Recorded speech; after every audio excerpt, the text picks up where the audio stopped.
Hello, and welcome to a conversation about pesticide drift and the concept of due care. I think it's very important for us to define due care a little bit more carefully than we're all used to doing.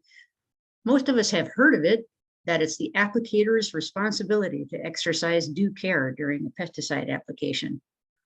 But I think you might be surprised at how much actually goes into that definition. And also, I think we all have a pretty good idea of what drift is, but it would also pay to understand exactly what type of drift the due care concept applies to. So California is actually one of the most stringent pesticide regulating states in the United States. In fact, it is the most stringent. The California legislature takes pesticide drift very, very seriously. But it's also nice to know that California has among the world's strictest pesticide laws and regulations. So in California, notwithstanding all of that regulation, we've investigated more than 2,000 drift cases, mostly on farms. But the statistic on the right should definitely be an attention getter. In 2017, 482 Californians became ill from agricultural pesticide exposure. Wow, okay, so 2/3 of them farm workers. That's astounding to me on many levels. First off, 321 farm workers became ill from a pesticide exposure in 1 year. That represents a massive failure. It is a failure in training. It is a failure to exercise what was learned in training. And in short, it is an exercise, it is a failure to exercise due care. So we're going to talk about a bunch of stuff here. We're going to talk about what substantial drift is and why that's important. And of course, what is due care? Sounds so simple. It's a little more complicated than that. What is the reasonable person standard? So the reasonable person standard might sound a little bit familiar to some of you. This is the standard that usually applies in all kinds of legal situations where negligence is the issue at hand. The reasonable and prudent person, what would they do in a given circumstance? And how are you going to know if you have met this standard of due care? And lastly, I'd like to have a good conversation about what the role of supervision and management is in due care. All right, let's dive in. So what is pesticide drift? Okay, it's a pesticide that moves through the air, doesn't hit the target area at the time of application. Pretty simple, but here's something you might not have thought of. What is not pesticide drift? Again, this is for the purposes of the due care principle. This is movement of a pesticide off the target area after an application. All kinds of things can create that. Soil being blown away by wind that has had deposition of pesticides, volatilization, irrigation runoff. You can think of all kinds of things, I'm sure. So these are still problems, but they don't apply to the due care principle. So we want to remember that the definition of pesticide drift is just pesticide moving through the air that misses that target area, and it's at the time of application, not after. All right, so here's some new stuff, probably. Substantial versus expected drift. Well, the California legislature actually recognizes that some drift is expected from aerial and ground applications. Now, make no mistake about it, the legislature is very hot and bothered about pesticide issues in general. The state of California is shall we say, a state where the population is acutely aware of pesticide environmental issues and human health issues. And that means that the legislature is always flooded with correspondence from constituents. And we all know what that means. That means that the legislators are very active in evaluating current and future legislation.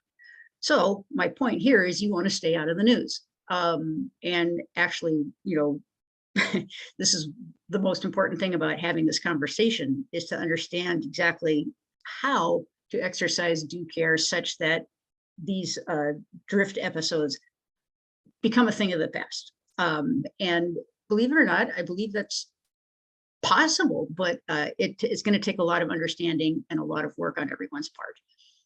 All right, so if there's such a thing as expected drift, which is actually surprising to say out loud, but it's there. I mean, everybody knows that you're never going to have a perfect application. Even the best equipment out there, there's going to be just a little bit of drift. Well, that certainly begs the question, all right, how much drift is too much drift? And what does that mean to me? Well, we're going to call it substantial drift. And that is the quantity of pesticide outside the treated area is going to be greater than that which would have resulted had the applicator used due care. This is kind of a tautology or a circular argument, and it makes it kind of a slippery thing to define.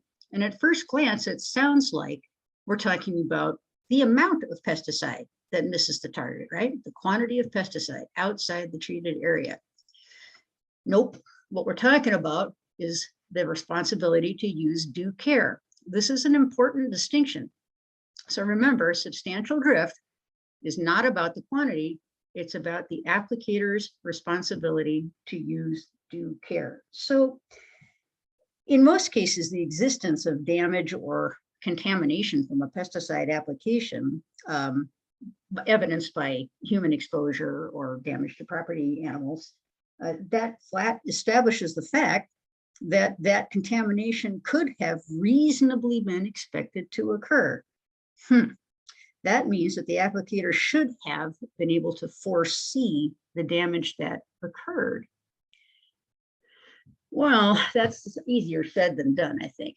I mean, you're probably thinking to yourself, oh, wait a second, I'm not psychic, I am not perfect. How am I supposed to know everything all the time? I just don't know if I can meet that standard. Well, it does sound daunting, right? Well, let's take a better look. The degree of care that a prudent and competent person engaged in the same line of business would exercise under the same or similar circumstances. Oh, okay, well, that's not too bad. And what that means is that this is the hypothetical person that we talked about a little earlier, sometimes referred to as a reasonable person, the reasonable and prudent person. And this reasonable and prudent person is the standard that applies to the applicator's responsibility to exercise due care. Think of it this way, if it makes it a little bit easier. Think of, well, let's just call him Johnny Applicator from A1 Awesome Pest Control. What would Johnny do? All right, well, Johnny has been well trained by a competent trainer, and he always does his best to exercise what he learned in his training, right? There it is, reasonable. He is a reasonable, prudent, and competent operator. So A1 for Johnny from A1 Awesome Pest Control is going to be our reasonable and prudent person that we're going to think of when we try to figure out what exercise of due care actually means. Well, the legislature has also helped us out a little bit by saying in the actual Food and Ag Code and the California Code of Regulations. In fact, the California Code of Regulations gives us a little checklist, and it says, where you make an application, you will evaluate the equipment, the weather, and the likelihood of harm or damage to surrounding properties. Well, we all have probably heard this before, right? I think maybe some of you who are trainers have read this chapter and verse to your applicators, and they went, yeah, got it. But it pays to really think about how much is in that statement. Evaluating equipment can mean, oh, is it the right equipment for the job? Is this the right nozzle size? Is the equipment in really good shape? No leaks? This type of thing. The weather.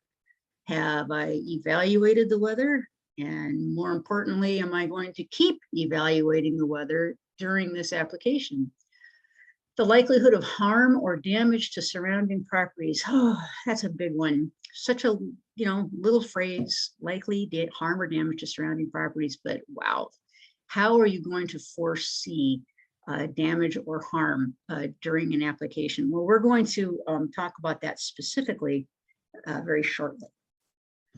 Well, remembering that the definition of substantial drift means that, oh, you failed to exercise due care, we can then say that this is just a fancy way of saying, even if due care is utilized, no application shall be made or continued when there is a reasonable possibility of, and again, this is a continuation of the actual regulation from California Code, contamination of bodies or clothing of persons not involved.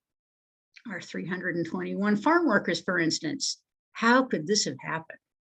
Or damage to non-target crops, animals, public, private property. Sure, of course, so easy to say, but not always easy to spot before it happens. How about this one? This one's a little touchy. Contamination of non-target public or property, including the creation of a health hazard. What? What do you mean by that? Preventing the normal use of such property? Oh boy.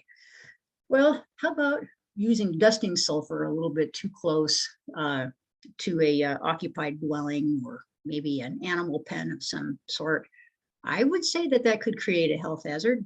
And preventing the normal use of such property, well, if the goats are in the back pasture and that is their normal place to be, and your vineyard backs up against that pasture, that's going to be a problem. Or if somebody has a residential property sitting right smack dab in the middle of a bunch of vineyards and they've decided to throw a party and you're out there using dusting sulfur, you are preventing them from the normal use of that property. Wait a minute, you say, how in the world am I going to operate under these circumstances? You all probably know about the right to farm ordinance. This is a Napa County ordinance. And yes, it does say that you have the right to farm, and all that that means. You have the right to apply pesticides and till the soil and create dust clouds in the process. It's going to be noisy. There might be, frost fans. There might be all of these things, but you've got a right to do that. But guess what? The property owners have the right to the normal use of their property. And in Napa, this is very common to have properties that are lining a vineyard or dotting the middle of vineyards. We just see it all the time. And this can create an issue. You can't just run the right to farm flag off the roll bar of the tractor and go about your business. You need to use due care. Here's what I'm talking about. See any issues here? This is so Napa, right? Okay, so here we've got this big vineyard, series of vineyards on the left, and this beautiful home with tennis courts and a pool and bungalows. Oh boy, anybody see any problems with that? Look how close the vineyards are. The buffer here is probably, what, 20, maybe 30 feet? What are you gonna do? How are we gonna shake out right to farm versus right to live there and enjoy that property for what it was built for? Well, the answer is, well, let's think about what Johnny would do, right? One awesome pest control is going to call up the homeowner and say, hi there, I am planning on doing an application, weather permitting, on the west side of your property. And I want to make sure that you understand about that and that you know it's going to be happening. You might want to close your windows. I certainly don't want to hurt any animals that you have outside. Just communicate with them. And that's usually pretty easy to do. You can find them out there. You can look up their information. And many of you, I hope, are already doing just that. And the property on the right, see any problem there? We got the party palace right up against the vineyards. What could possibly go wrong? Obviously, communication here would be absolutely key. Now, we all know that there's going to be property owners that aren't going to say, oh, okay, fine, we'll batten down the hatches on, whatever it is, April 14th, and have at it. Enjoy your right to farm. Some of them can be, well, I guess a little touchy about these issues, and they get mad or they get recalcitrant. They're not willing to work with you at all. Some of you have probably been threatened with lawsuits, you name it. Let's not let it get that far. I want you to be aware that you are always welcome to give us a call.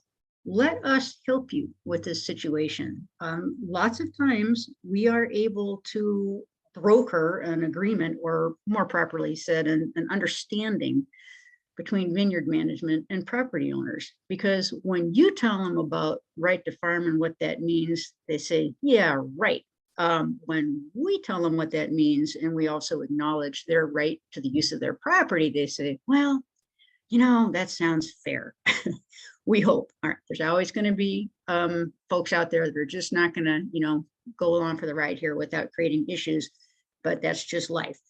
But the important thing here for you is to make that effort to communicate, because that, of course, is an issue of due care.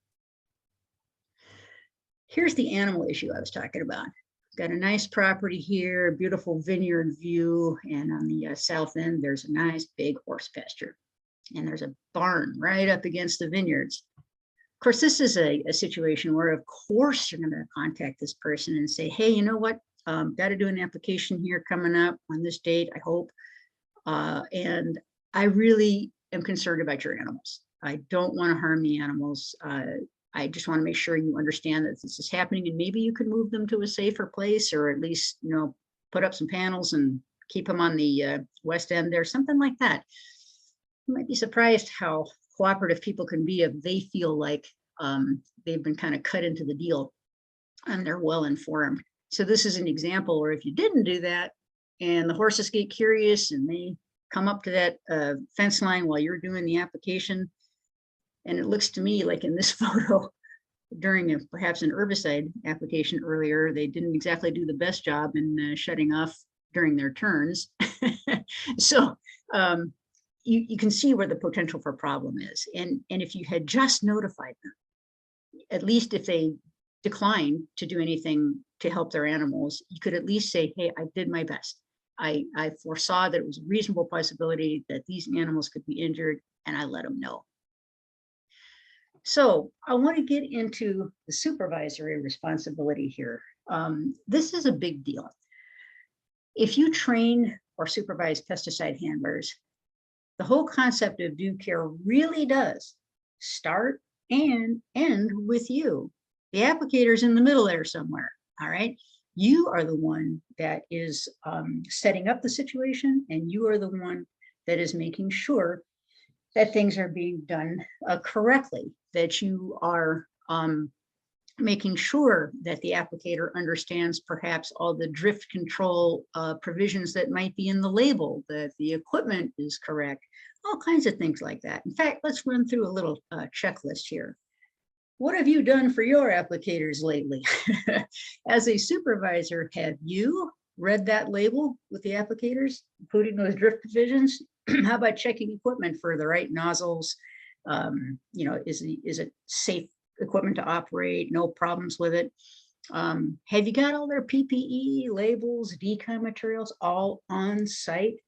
I can't tell you how many inspections that we do where the proper materials are not on site, or they're scattered to the four cardinal directions there. They can't find them because they're rolling around in their trunk somewhere. That doesn't count. They need to be neatly organized and with the applicator at the mixed load site. So it's one thing to give them that lovely box with the emergency medical information sticker on the outside of it. I mean, you can have that box perfect, and then they take it from you and they go to the application site. But, oh, maybe I forgot it at home, or maybe it all spilled out in my trunk and now it's rolling around in there. You name it. Okay, so what I'm saying here is every once in a while, maybe you need to just show up and check the condition of that box, where it is. Have they got everything that they need? And I'm sure some of you are thinking, wait a minute, I don't have to do that stuff anymore. I'm not going out there at night anymore. I've done my share of applications. Well, I would advise you to just do spot checks where you can. It's extremely important. And the violations that we still see on pesticide use inspections speak to the fact that you do need to do these spot checks.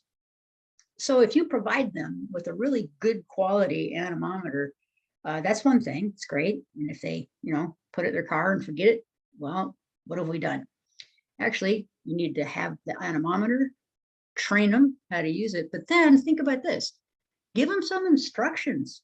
If they just have it on them, it's not doing them any good, because you all know that when it gets toward the middle of the night and, you know, it's pitch black out there, they're running with headlamps, they got their, you know, PPE on, and it's hard to see anyway with all of that, they might not pick up on the fact that the wind is changing either in direction or velocity. So shouldn't you just tell them, I need you to stop and check. Just give me a 2-minute check every 2-3 hours, whatever you feel is necessary for the conditions. If you don't tell them that, they're probably not going to do it. And it does come back to you, how you train your applicators, not just whether or not they exercise due care, were they trained to understand what exactly that means.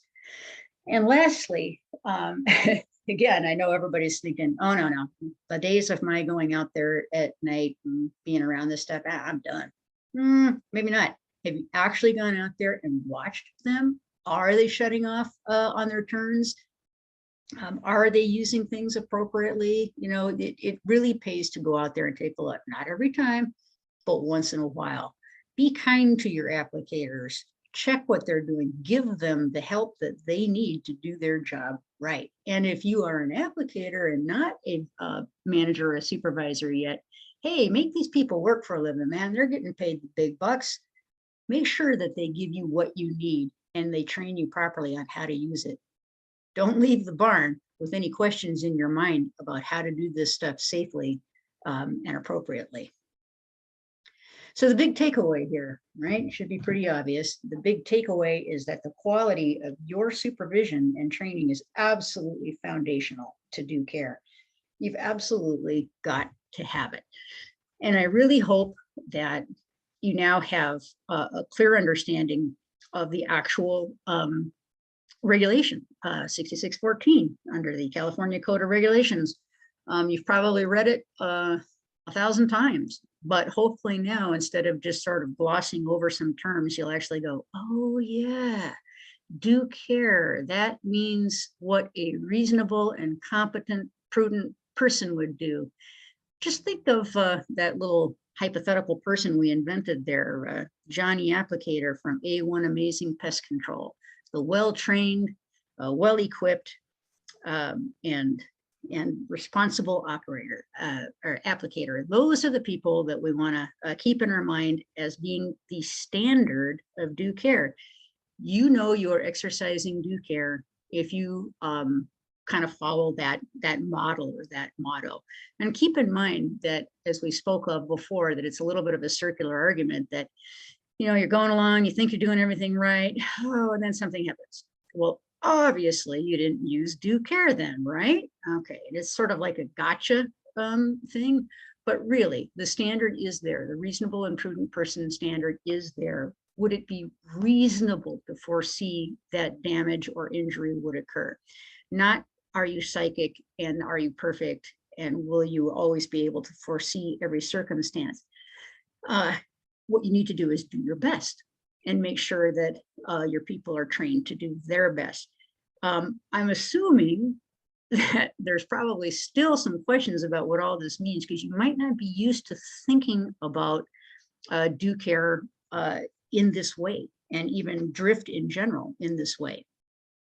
So I am open to any and all questions, and I am happy to take up this conversation in greater detail with anyone who would like to contact me. We'll make sure that you have my contact information at the end of the program. Thank you so much for all your attention, and we'll see you out there.